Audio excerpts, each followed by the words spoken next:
We're going to conclude our series, Blessed Rest, today. I hope you have enjoyed this series as much as I have. If we haven't met, I'm Pastor Zach. I'm the youth pastor here at DCC. And my wife, Sarah, was up here this morning leading worship, doing a great job. We are also expecting our first child, as most of you know. As much as she dances around, that baby's going to be a worshiper or a gymnast, one or the other. Who wants to see a picture of our daughter?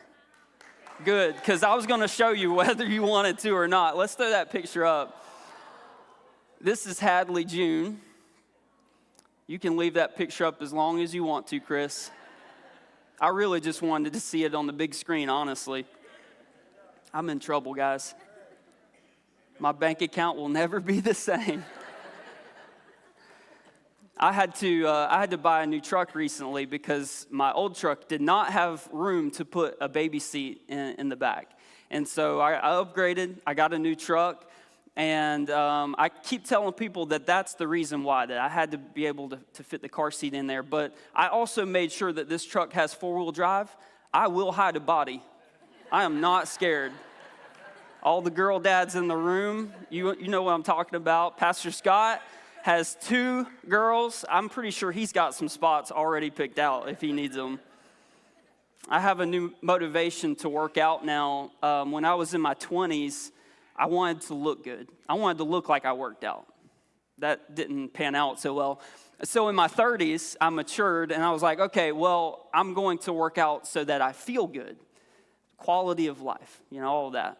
Now that we're having a daughter, my motivations have changed yet again. And now my goal is I want to be so strong that my baby girl is never impressed by how much your sons can lift. That's my goal in life. My mindset has changed. So in 2014, I discovered CrossFit. I decided to try it out. I had no idea what it was. I thought maybe it's CrossFit, so maybe they're blending like faith and fitness somehow. No, there's nothing related to faith in it whatsoever. But I did enjoy working out in that style, that format. And so I've been doing that for over 10 years now. And I remember in 2015, I entered into my first CrossFit competition called the Festivus Games. Some of you guys maybe have heard of the Festivus Games before, but this is a unique competition because it's not for everyone. Professionals are not allowed to participate in this competition. It is designed specifically for people that are new to the sport of CrossFit. It has a beginner's level division and then also an intermediate division. And so I'd been working out for about a year at this point, and I felt pretty good about my fitness level. I felt like I, could stay with the standards that they had set. My skill level was where it needed to be. So I decided that I was going to participate in the intermediate level category. And I'm going to tell you, I thought I was pretty fit. I thought that I would be able to compete and maybe even win this competition. So I was pretty nervous going into it. I didn't know quite what to expect, but I was nervous that day. And I was having trouble. Like I couldn't really eat. I didn't have any kind of an appetite. I knew that I needed to eat because you have to have some calories to burn. And so I'm kind of like trying to force myself to eat something, but man, I was so nervous. I thought maybe I could win this event. Well, spoiler alert, I did not win that event. I don't think I finished in the top 10 of this beginner's level competition. That's pretty humbling. But I wonder if you've ever noticed that when we face something challenging, when we have something that is focusing our attention, it can be difficult for us to prioritize eating. Think of a professional athlete who's getting ready for that big game. They know that they need the calories because they've got to have energy to burn, but their mind is focused on something else. And so they force themselves to eat something, but they really don't enjoy it. You don't have any desire to sit down and enjoy a big meal.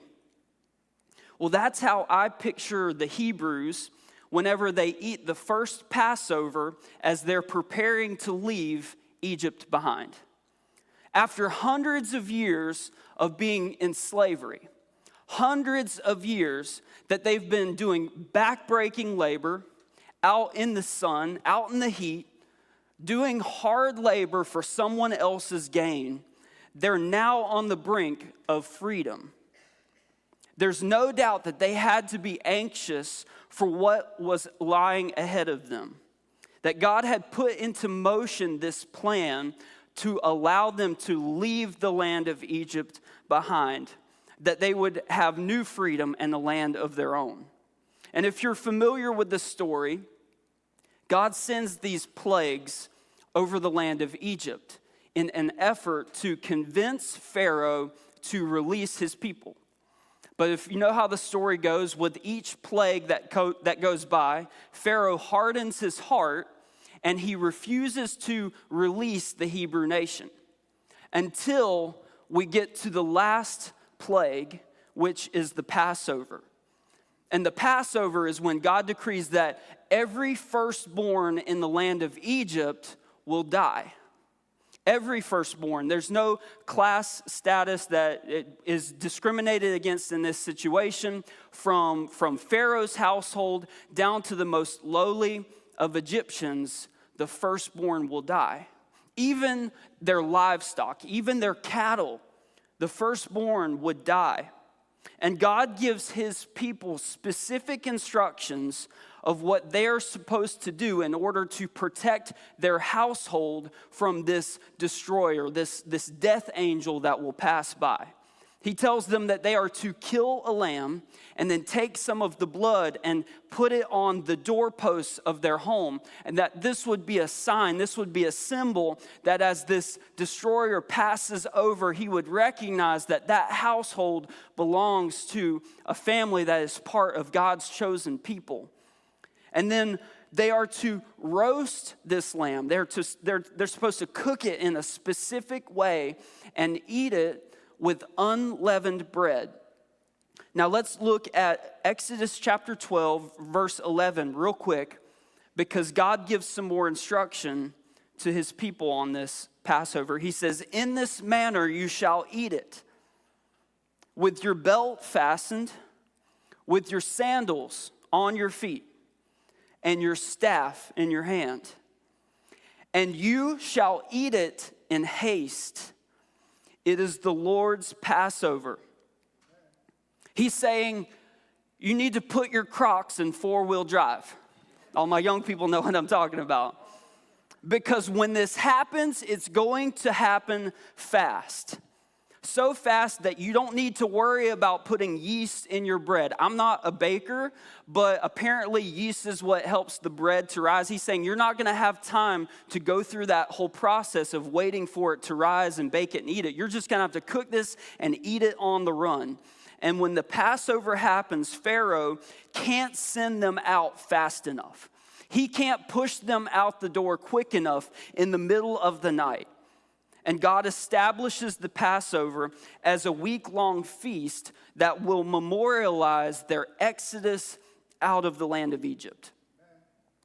In Deuteronomy chapter number 16, God outlines 3 ceremonial feasts that his people are to observe, that they're supposed to keep. One of those feasts is the Passover. And he says that each time, every year that you observe this, you will continue to eat unleavened bread as a way to remember the way that you ate and left Egypt in haste. I think of it like a little kid who is excited for the first day of school. You know how that was whenever you would get a new outfit and you had your favorite one picked out that you would wear for that first day of school. And you were excited, you would lay it out, at least I did. I laid it out on the bed. It looked like I just got raptured. It was just laying there ready to go. I had the new shoes at the foot of the bed, all that. There was one time I think I had a new outfit I was wearing to youth camp. I was young, and I think I was so excited, I may have slept in that outfit the night before just so I could be ready to go. God probably did not have to tell them, hey, have your shoes on, have your belts fastened. but he knew that they were going to need to leave quickly. And then as they're in the wilderness for 40 years, God is teaching them for the first time to observe a Sabbath rest. Because think about this. They've lived their entire lives in slavery, in bondage in Egypt. They didn't have an opportunity to rest. They didn't get a day off every week to just stay home and rest. So for the first time, this generation of Israelites are learning how to observe a Sabbath rest. And with each passing Sabbath, I can imagine Joshua and Caleb and Moses. With each Sabbath, they are looking towards the promised land with eagerness. They're trying to rest. They're staying in their tent, but they're peering out with restlessness, looking towards the promised land that they know that God has waiting for them. But once they enter into the promised land, you would think now they would be able to rest differently.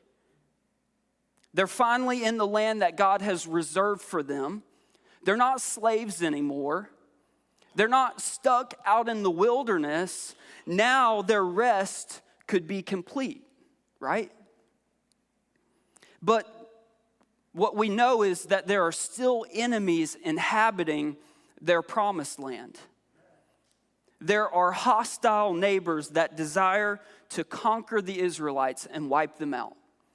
Listen, we see what's on the news, and this is not something that's new.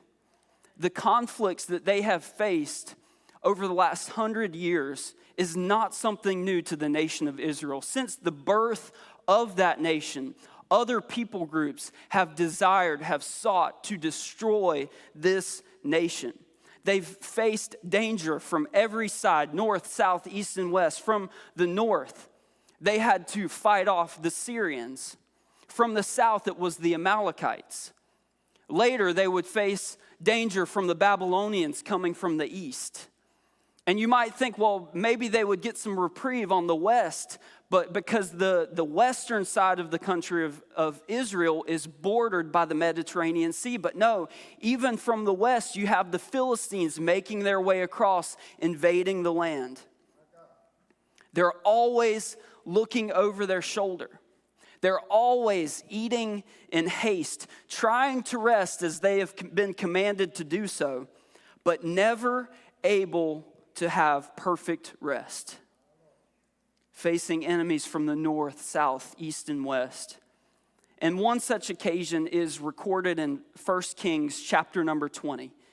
And I'd like for you to turn there this morning. That's going to be our main text today. As you're turning there, 1 Kings chapter 20, I'd like to just give you a little recap, a little background on what's happening in this story. If you remember last week, Pastor Scott was in chapter 19, and we're going to carry over to chapter 20. The king of Syria, his name is Ben-Hadad, and he has mobilized his army and brought them to the doorstep of Israel. They're about to invade Samaria, and he sends his messengers to King Ahab.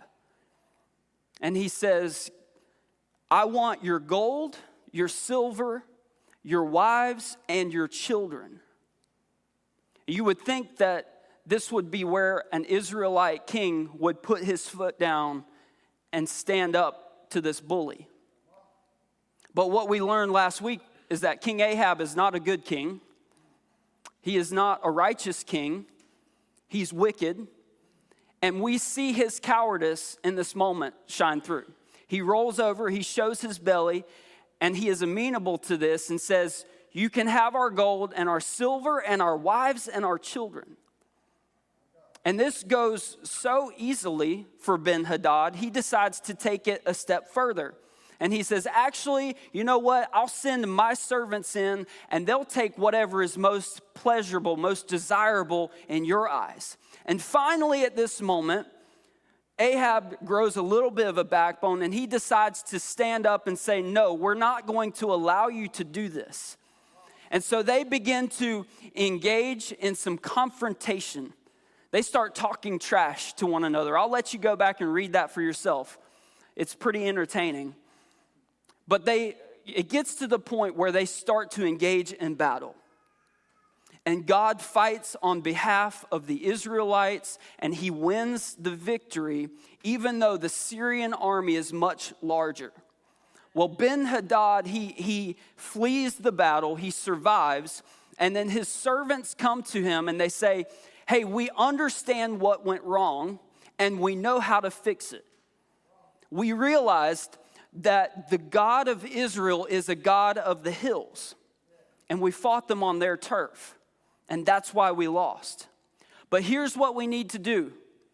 If you will muster an army just as big, just as strong as this one was, then we need to come back in the spring and we will attack them again. But this time, rather than fighting them in the hills, we will fight them in the valleys.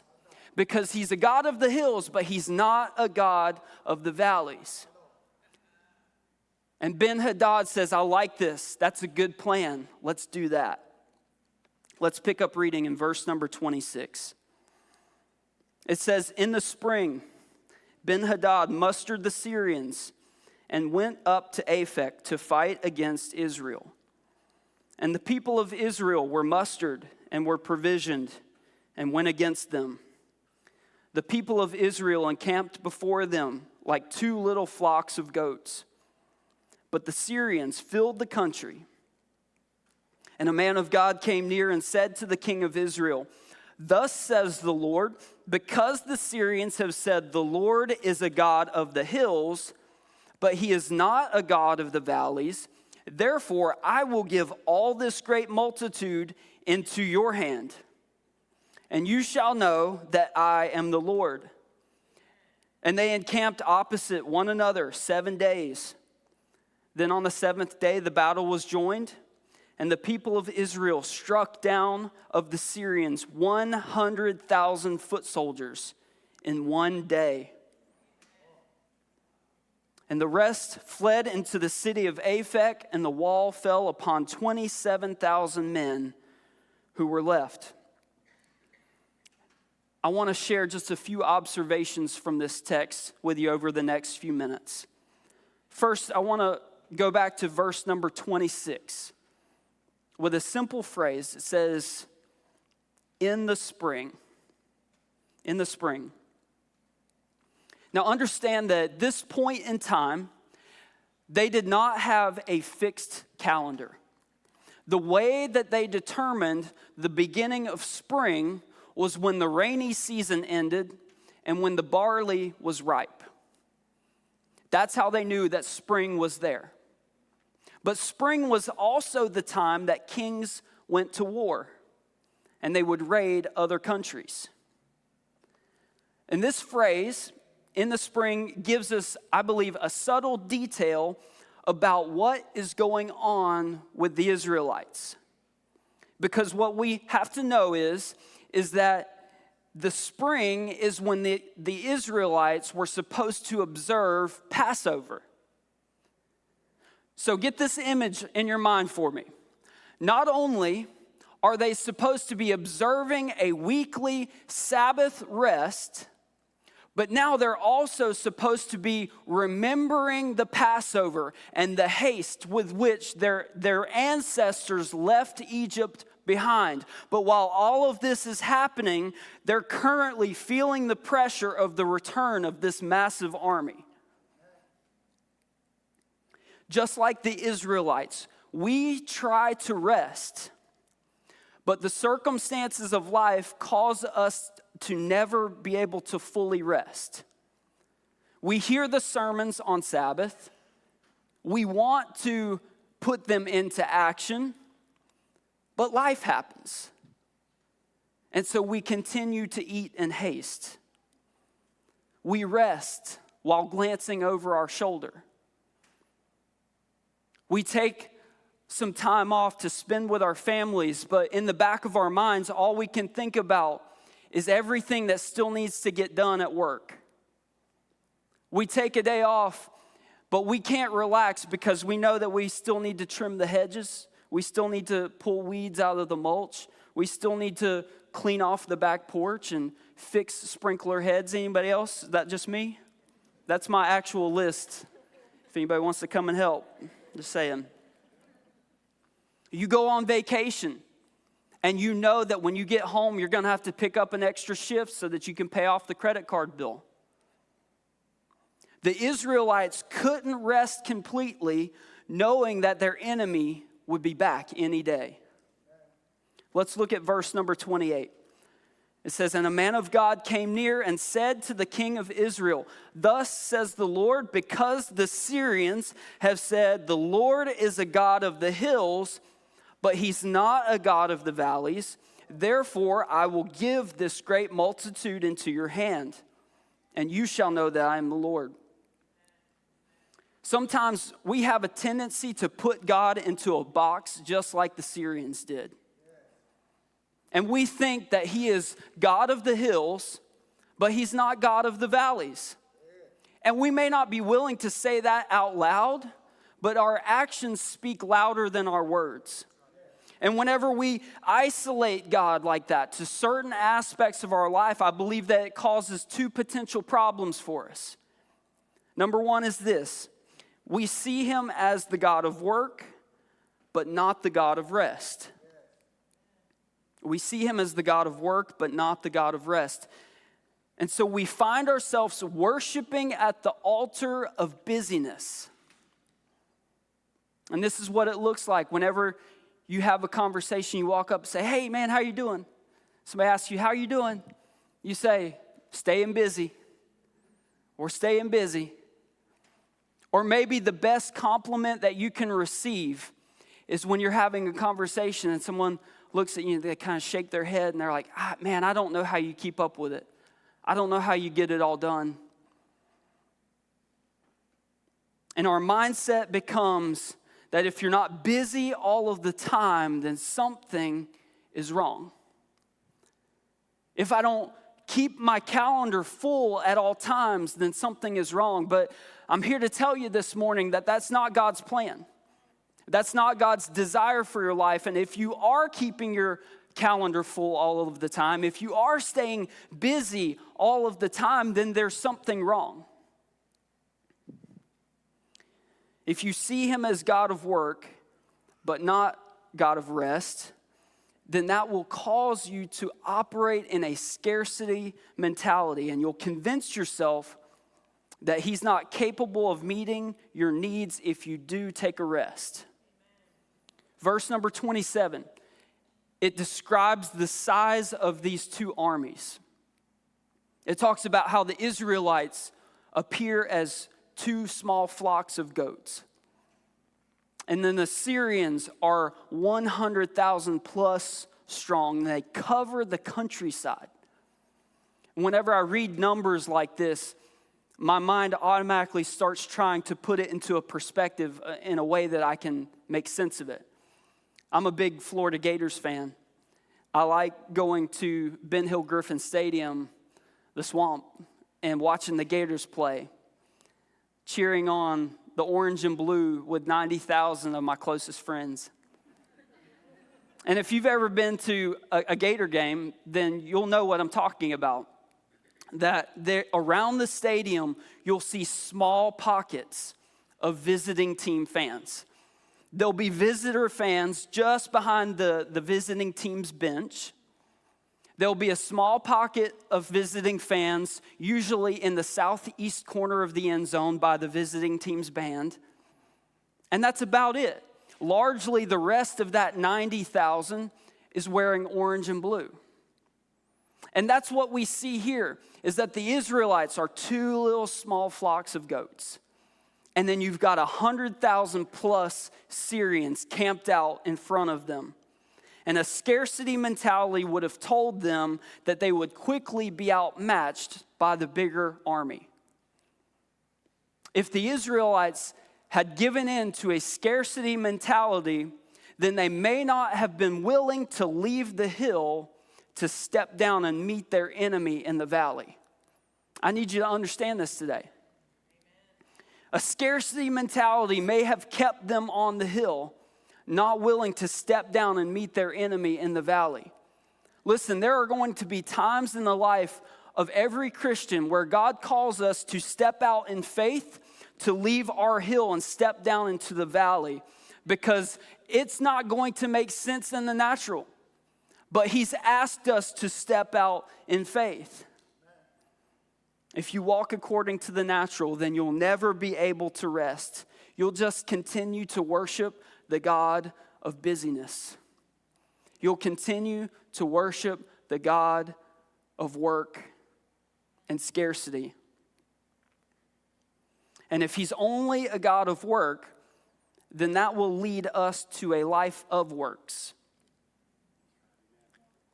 That will lead us to a life of works, both spiritually and physically. We will resolve in our mind that our salvation comes by what we do, and our paycheck that gets provided is by what we do. But what we have to remember is that it is by His grace alone that we are saved, and it is that same grace that provides all that we need. And here's the second potential problem that we face whenever we compartmentalize God. Some people see God only as a God of rest. Some people see God only as a God of rest. What does that mean? It means that He is only relevant to them on Sabbath. He's only relevant in their life on Sunday. And we see that reflected in how they live, because they acknowledge Him in His house, but He's not king in their house. And they come in and they attend church enough to ease their conscience, and they see the movement of God from a distance, and it's enough to make them feel better. But then whenever they step out the doors, life resumes, and Jesus isn't going with them. And so your children, they never see you sitting at the kitchen table consuming the bread of life. Your wife never hears you calling out to the Lord in prayer.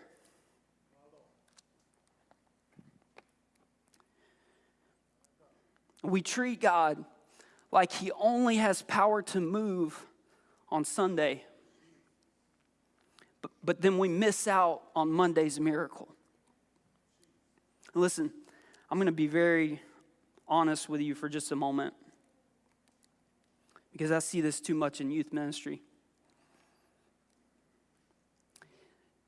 If you're teaching your children that He isn't relevant in every part of your life, He may not be relevant in their life at all. I need you to understand that, parents. Because there's too many that send their kids into youth ministry hoping that 1 hour a week on Wednesday night is going to turn their kid into Billy Graham. And maybe it will. But chances are, if they're spending 160 hours a week with you and they're not seeing that God is relevant in every area of your life, He's not going to be relevant in their life. Don't compartmentalize God. He is the universal Lord of all people, places, things, at all times. David says it best in the Psalms. He says, "Where shall I go from your spirit? Where shall I flee from your presence?" He is able and available to go with you wherever you go. But are you inviting Him to go with you? Let's look at verse number 29.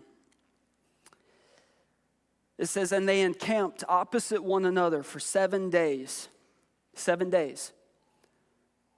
So we know they're supposed to be observing Sabbath rest, camped out on this hillside, looking out at an army that is covering the valley. It's a hurried rest. And then on the 7th day, the battle was joined, and the people of Israel struck down of the Syrians 100,000 foot soldiers in 1 day. I heard it said like this, and it's going to be on the screen for you. Difficulty must always be measured by the capacity of the agent doing the work. I know that is a mouthful. I'm going to say that again. Read it. Difficulty must always be measured by the capacity of the agent doing the work. If you ask me to run 1 mile, that's not too difficult for me. If you ask a 3-month-old baby to run 1 mile, it's very difficult for them. It's impossible for them. In our eyes, an army of 7,000 should never defeat an army of 100,000. And when we look at our needs through natural eyes, it doesn't make sense for us to stop and rest. How can I close enough loans if I leave work at 5 o'clock every day? How can I sell enough houses if I decide not to work on Sundays? Not only did God defeat 100,000 with 7,000, but he caused a wall to fall on the remaining 27,000 that fled and survived the battle. God specializes in the supernatural.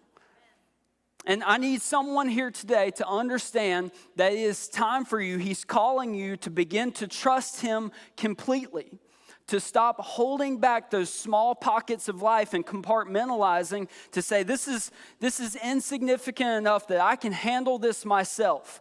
Or this is too important for me to relinquish control to anyone else, so I'm going to manage this myself. But what we understand is that difficulty should be measured by the capacity of the agent doing the work. And if God is the agent, it's not too difficult for him.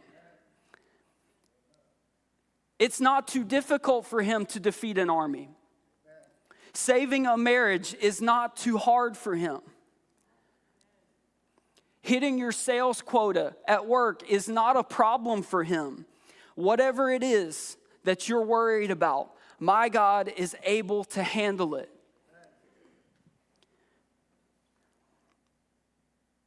So over the years, here's kind of what I've learned about working out. I had this revelation a few years ago. It's groundbreaking. Exercise is just practice. It's just practice. It's doing movements in a simulated environment to mimic real life. So you go into your home gym, or you go to the gym down the road, in this simulated environment, this controlled environment, and we practice movements that we expect to translate to our real life. Let me show you what I mean. I'm going to ask Jamie, if you will, to join me on stage real quick. Would you guys give it up for Jamie, my illustration today? The architect of Pastor Rocky's fitness. Did you work out today? I ran. He ran before he got here this morning. Good grief, man. Well, we'll get you a few more reps in. Jamie is going to demonstrate a few movements for us. So, Jamie, if you will, just maybe grab those dumbbells, and let's do a couple of front squats, if you will. So we go to the gym, and we practice doing squats so that we get the strength. We build up the strength. That's good. Thanks. You can take a rest. I'm going to have you sweating up here in a minute. We do squats in the gym to prepare us to be able to have the strength to stand up out of the chair, to be able to sit down, to function in daily life. Jamie, will you do some deadlifts, please, with those as well? So we do deadlifts in the gym as a way for us to build up strength so that we can pick up heavy objects off the floor, like our wife's overweight airline luggage, right? Yeah? Not Sarah. No, it's probably mine, actually. All right, one more. Everybody's favorite. Will you do some burpees for us, please? The audible groan. Do some burpees. Yep, there we go. So we do burpees in the gym to prepare us for eternal separation from God. That is the best representation of weeping and gnashing of teeth right there. Thank you, Jamie. Y'all give it up for Jamie. Exercise is practice. And we practice these movements in the gym so that they translate to our life. Jamie, he works out so that he can play with his kids and keep up with them. And in the same way, our Heavenly Father has taught us to observe Sabbath, to practice Sabbath here and now. Because one day we'll step into eternity and real life begins. Listen, this isn't real life. This is a shadow. And one day we will step into real, true life. And we will enjoy perfect Sabbath rest. Because here's the truth. Jesus said in this life we will have struggles. We will have troubles, pain, sickness. And largely, we're blessed in this country. We don't face the difficulties that ancient Christians did. We don't face the difficulties of third world countries. We don't even face much of a threat as far as a physical enemy goes. And we rest, but it's never enough to fully satisfy. It's just enough to keep us in the race. It's like taking a timeout in a basketball game. That 30-second timeout, it's not enough to bring you back to perfect rest. It's enough to lower your heart rate. It's enough to slow down your breathing so that you have the strength to finish the game. Our rest is never enough to fully satisfy, but it's enough to keep us in the race. The vacations are too short. Dream homes have problems. Good health gets snatched away from us. Community can be fragile. And even in our closest circle of friends, at times we feel lonely. But if we remove all of those barriers, all of those hurdles, we still hurry. We still eat in haste. Why? It's because we know that life is short. That God has intuitively put into us as created beings to understand that there's a ticking clock and that one day this life will be gone like a vapor. But here's the good news. We're going to end on a high note here. 3 times in the Old Testament, the phrase "in haste" is used. In haste, in haste, in haste. We talked about Exodus 12, Deuteronomy 16, where God is teaching them to observe and remember the haste with which they left Egypt. The third one is this. It's found in Isaiah. Only it changes just a little bit. The prophet Isaiah says, "For you shall not go out in haste. You shall not go in flight, for the Lord will go before you, and the God of Israel will be your rear guard." Now, Isaiah is prophesying of the return from Babylonian exile, but what we need to understand is that he is also pointing to the return of Jesus Christ. He's pointing to the second coming of the Messiah, and he uses this same language from Exodus and Deuteronomy on purpose to remind the reader of the Exodus from Egypt. That we will no longer eat in haste. And whenever we enter into God's blessed rest, his eternal Sabbath, every hurry will be eliminated. God's people, they won't be surrounded by enemies on every side from the north, south, east, and west. But instead, I love what Jesus says in Luke chapter 13. He says that people will come from the east and west and north and south, and they will take their places at the feast in the kingdom of God. What a feast that will be. The marriage supper of the Lamb, where there will be no hurry, No reason to leave the table early. No waiter coming and dropping off the check. Sin will be no more. Revelation 22, no longer will there be any curse, because the reign of God overthrows all evil. Sickness will be no more.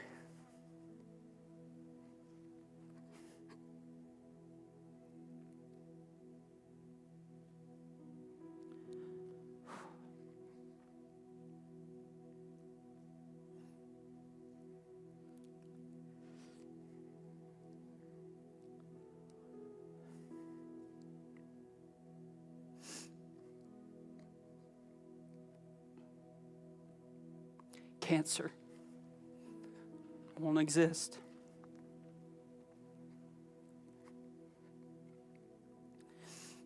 Dementia won't be a problem.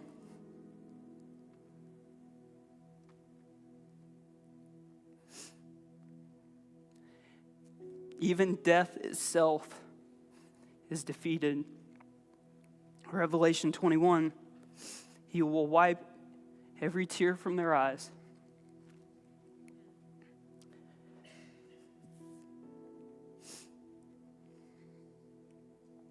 There will be no more death or mourning or crying or pain, for the old order of things has passed away. You see, Passover is both a remembrance and a foreshadowing. It was a remembrance of the haste with which they left Egypt, but it was also a foreshadowing that one day they wouldn't have to anymore. And so too for us, Sabbath is a remembrance and a foreshadowing. That we remember the rhythms of rest and work that God instituted from the beginning of creation. Rest and work, rest and work. But it's also a foreshadowing of what is to come for every believer. That what we have practiced here will be perfected there when we step into eternity. At this